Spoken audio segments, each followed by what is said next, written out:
Hey, Nance. Hi, Beth. Super pumped to talk about this topic. And this is really interesting because, like, oftentimes I'll say, or actually, usually Beth will say, I have this idea for a podcast. And I'll be like, oh my God, I was just thinking about that. Or the opposite. Like, anyway, we're both hot on this topic. So, I think so. woo, the topic is level up your network, although neither one of us really loves that word, but level up your network to level up your life. So, Beth, what do we mean by that? Well, Pretty deep. yeah, we've had some conversations about who you surround yourself with Mm-hmm. and the power of that. And I'm going to go rogue here and say, I think a lot of the times we're drawn to people because we can help them or we see that maybe they're struggling. And really, what that struggle looks like a struggle to us is just like the status quo necessarily for them, which I totally honor and respect. But that also means that it might be different from yours. And should either of you be in each other's kind of core circle? Yeah. So it's interesting because what this means to me and the way this kind of came to be, or one of the ways I thought about it was when you think about who you're spending your time with. So you can call it your tribe, which by the way, we're not supposed to say anymore. It's not PC to say tribe anymore. I don't know if our podsters know that, but your network, your posse, your gal pals, whatever. So when you look at who you're spending your time with, you want to look at, are they helping me to level up? And at the same time, it's not always about you. And along the way, you should be leveling other people up. Mm-hmm. So in the context of what you just said, it was so for example, I'm a coach or a trainer, and my inclination is to want to help people. So oftentimes I'll surround myself with people I can help. So then who helps me? So who helps me level up? And I was really thinking about this and thinking about, without sounding Machiavellian, make strategic choices about who you are spending time with and who you are giving your energy to. Because if you keep hanging out with the same 5, 6, 7, 8 people, you're going to stay there, and that might be fine. That might be great. Awesome. Great. And also, if you want to level up, you need to be taking a look at who is going to help you get to that next level. Yes. Yeah. And I think this is tough, right? I think this is definitely tough on the female side of things because, and I'm going to go back to this thing that as a parent, I didn't struggle with, but I know other parents did, this whole, well, you have to invite your whole class to the birthday party. Well, but do you? I mean, and this is the same thing. This isn't really a matter of politeness, right? It's a matter of who can you propel? Who's propelling you? And as a bonus, who's a really good person that you propel each other? And can you get a couple of those? Right? Yes, I love that. And again, I'm afraid I'm going to sound like negative Nancy. I just made that up. What happens when you help each other and then one of you reaches that next level or reaches that next, I don't like the word level, but reaches that next phase in their, let's say phase in their career and their journey. What happens then? I think it's difficult. I think it's difficult because, I was just on a guest on a podcast, and I really love the Seasons, Reasons, Lifetime. And if there's anybody out there that doesn't know what that means, there's an old saying that goes like this, that people come into your life for a season, a reason, or a lifetime. And I really like that because it helps me feel better about if I move on or if somebody I, was hanging with or working with, if they kind of ghost me or if they move on, like, okay, we were with each other for a season or a reason. Maybe it was a project, maybe it was, who knows, maybe it was where we were living or whatever the case may be. And that kind of makes me feel better. Right. And at the same time, I think, like you just said, it's hard for women to take that step and kind of extricate themselves or move on. Why do you think that is? Well, I think it's totally about we don't want to hurt anyone's feelings. We worry about what people think of us. Will we look like a bitch? You know, all of those things. And, at the end of the day, I mean, one of my favorite things that my older daughter said to me was, you know what, Mom? Someone's got to be the bitch or else nothing gets done. I love that. And then it's like, well, if you're holding yourself back with those feelings, then how are you going to get to the next phase? Right. And because you can see where there's this delicate thing, like, is this self-serving and I'm meeting people that I want to use like rungs on a ladder? Or is it that I understand that things shift, right? And things shift in our businesses and our lives and our experience and abilities, and they shift at different paces, right? You and I may not be shifting, moving, learning, propelling at the same speed. And what am I going to do? Say, wait a minute, stay back here and wait for me. Right. Nancy. Right. That's not fair, right? If you're having a true, authentic relationship that you feel confident in and you trust the other person, you can't do that. Right. Right. And I think you said something you said self-serving, and I don't see it as self-serving, but I know you don't either because you're the queen of networking. I look at it as a value exchange. Yeah. And I have a limited amount of hours in the day. And, Podsters, if you don't know this already, when you go to work for yourself, all you have is your time. It is your most precious commodity. Absolutely. So if I'm hanging out with somebody or working with somebody or in a mastermind with somebody or a, weekly brainstorming with somebody, all I have is my time, and I am very giving of my time. And there are also situations where I need my time for me. So if it's one of those times, then are you getting value from that? And, you gave a great example of some networking groups. Do you want to talk about that now, or you want to push that to later? Yeah, I can. I mean, I know a lot of other writers, and we're definitely swimming in some ways in, different networking groups. And, sometimes that's tricky, right? Because if one person gets highlighted in the group, do you then say, ooh, how come I'm not getting highlighted in the group? Or I don't know. I just feel like sometimes there's that gray area because you want to have allies. And there are times when we will talk to each other and say, hey, have you ever had this experience? Like, I'm actually in a little Facebook group where we will go in and say, hey, do you know about this? Or can you help me with that? Or I have a potential client, it's not my person, do you want it? But in the networking, you really have to stay in that place of I'm here to, for an hour, have coffee with a bunch of people and build relationships and not go in there thinking, I'm going in here to get a client. Those other people better not be in my way. Do you know what I mean? I do. I also think there's a balance, and agreed. I'm also a little tough on this too. No surprise. It's from my sales back, 25 years in sales. Sure. I would think if it was a small networking group and there was someone else who did exactly what I did and we have the same ideal client, that would be a hard no for me. Right. It's not worth it. Like, I don't want to get into it with somebody about that. There's plenty of business to go around, There is plenty of business to go around. I mean, like, in this group of writers that I know and respect, everybody's busy, right? Everybody's busy. Everybody's got clients. And to be honest, we all serve different people. We might all offer the same services. We offer them to different markets. And, if somebody else is going to go after my client, have at it. It's not really going to work that well. Because if I go after your client, I can't really serve them to the best of my ability, right? Because they're not my client. But so, and and I think that they choose you for a reason. Right. What I meant to say was, ordinarily I would say if it's the same ideal client and we offer similar services, that's a hard no.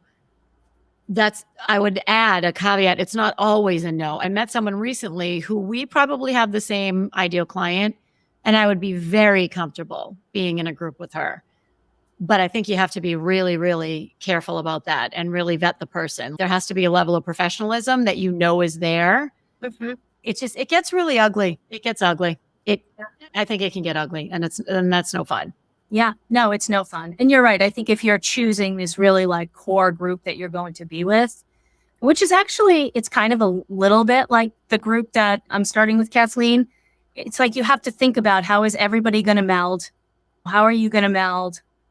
And these kind of like nuances and intricacies that we're talking about, because you can be in a room with 10 people that do the same thing as you, and half of them are going to feel insecure, probably more than half. And 2 or 3 are going to be fine with the fact that they're in the room with 10 other people because they are clear on who they are and what their differentiator is. So they're happy to talk to you about, oh, well, how do you do your offers? How do you service your clients? How do you, and they don't feel like, oh my God, someone's asking me for my secrets and they're going to use them. Right. Mm-hmm. I think that goes into this equity of what kind of work mindset did we grow up in? What were we taught about women in the workplace? How much experience do we have? Like, one of the things I struggled with for a long time was that I didn't have a 4-year degree. So it used to be, if I was in a room with everybody who had like degrees and masters and MFAs and all that sort of stuff, I'd want to shrink into the corner. And now it's like, you know what? I spent those years getting some pretty serious hands-on life experience that those people don't necessarily have. Yeah. It's just 6 of one, half a dozen of the other, but you have to be able to know that about yourself. I think you have to be able to say, okay, I'm with these people. They have different backgrounds, different experience or whatever. It's different. It's not better.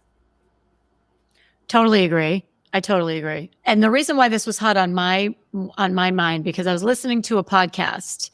It was Tiffany Carter, who we've had on this podcast, and she was with Lori Harder. Have you heard of Lori Harder? She's pretty well known in the podcasting space, and it's called Earn Your Happy. Mm-hmm. Anyway, she's been around for a very, very long time. So I was like, oh my God, it's Lori Harder. I got to listen to this. And, I love Tiffany. So it was similar. It was about, how do you find people that'll help you get to your next level? And I really enjoyed the conversation. And they were talking about more like kind of on social media networking. Mm-hmm. So for example, if you're writing a book, and let's take me and my book and Mel Robbins, right? So I was writing a book and I wanted Mel Robbins to write the foreword for it, or I wanted to ask her. So what I could have done, and I didn't, and I should have, was start sharing her posts and engaging with her, and maybe buying some of her products, or like amplifying her and commenting and trying to kind of get a relationship going with that way. And I thought that was interesting. And I'm like, okay, so that kind of makes sense from a social media perspective. And then they started talking about getting one-on-one time with some of these people, with some of the big influencers in this space, by going to one of their masterminds. And like, we're talking like a big, like a Gabby Bernstein mastermind. And I that kind of didn't sit great with me, because I'm like, well, now hold on. I'm kind of talking about, how do I legit get in front of these people?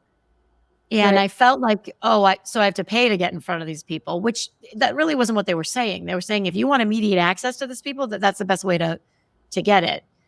So all of this is to say that it is difficult. Like, when you want to hang out with people, and I want to tie this back to the corporate world, who are at a much, much higher level than you.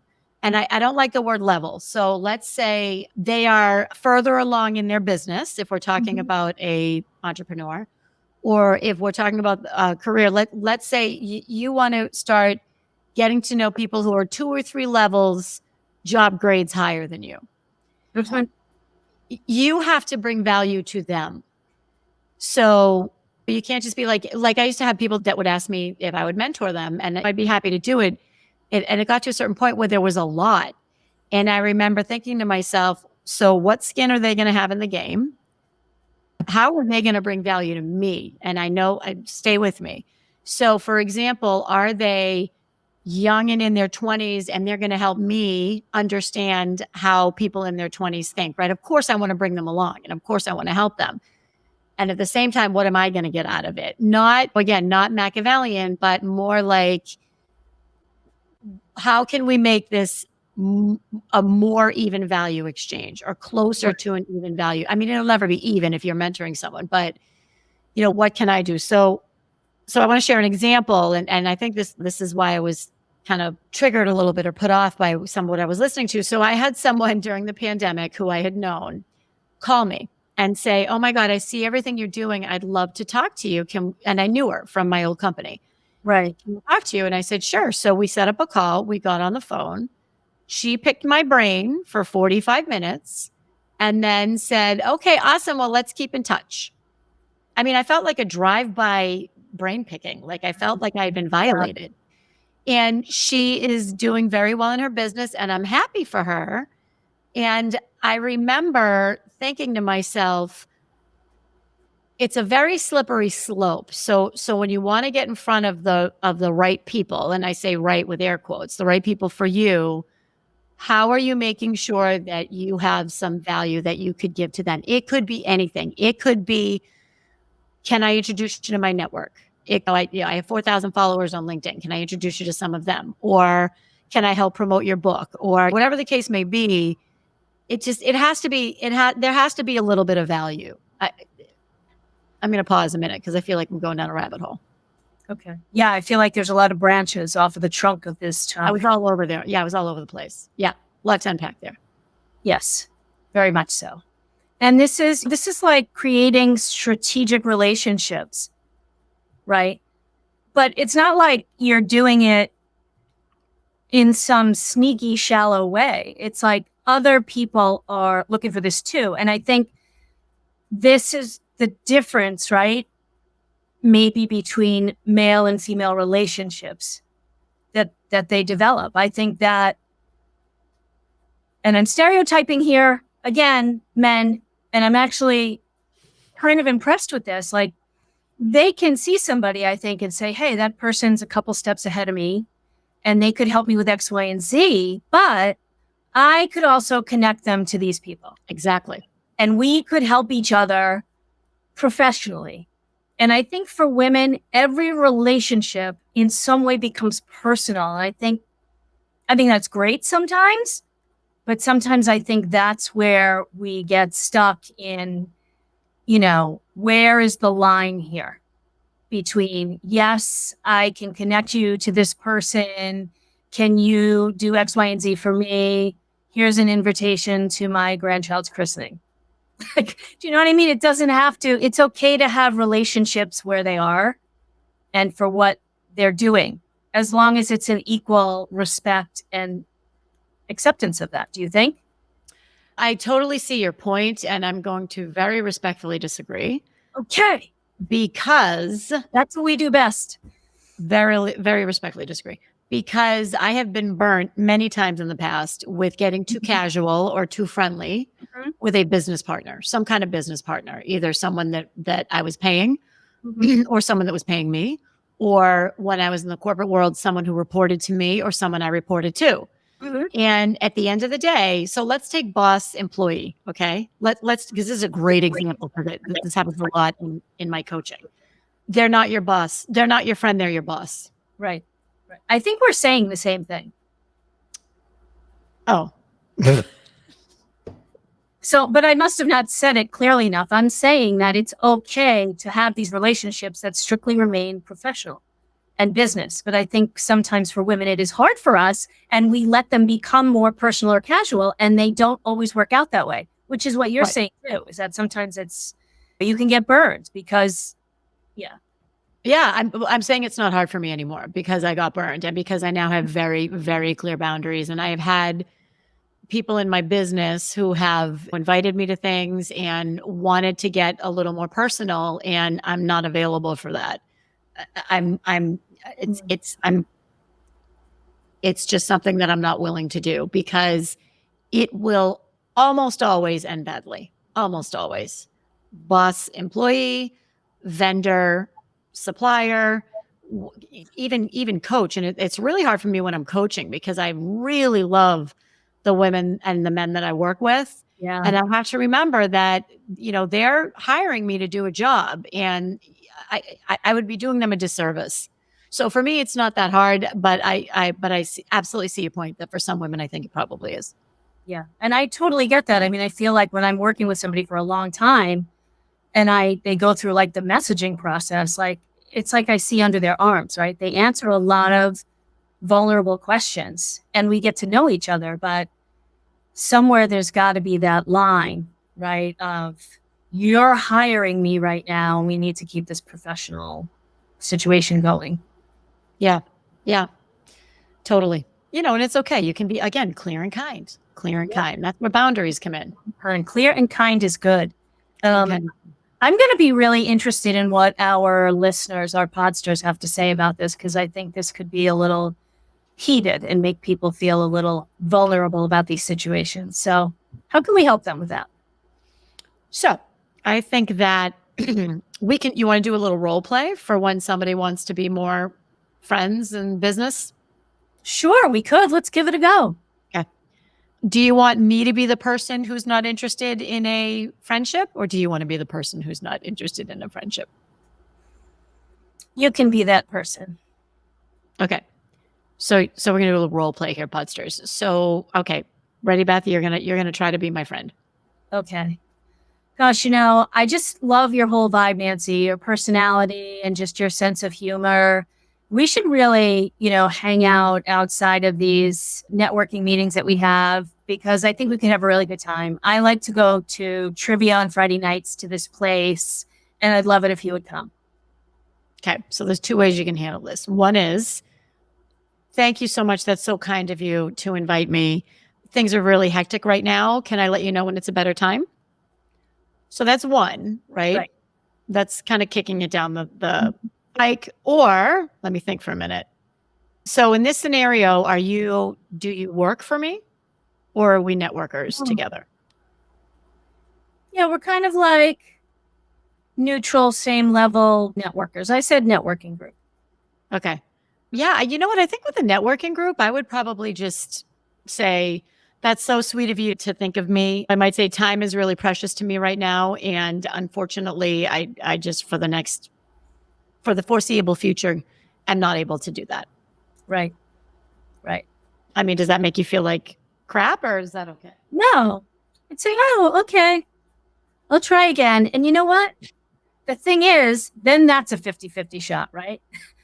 It doesn't mean that person's going to contact you the following week, right? They may never ask again, because maybe they won't.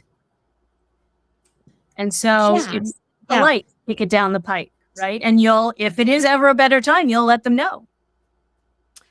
Yeah, I think it's more along the lines of, for me, when it's somebody that is on my team, and again, it just does not end well. And I would probably say something like, I adore working with you. You add so much value. I love being with you. It's really important to me that I keep the separation of work and my personal life very separated. I hope your feelings aren't hurt. I'm gonna have to just make sure that we keep our relationship business. Right. It's like it's not you, it's me dating line. Mm-hmm. Right? Well, yeah. Mm-hmm. It's not you, it's me. Yeah. But in a true and authentic way. But yeah, so I think the point is, it's okay to say no.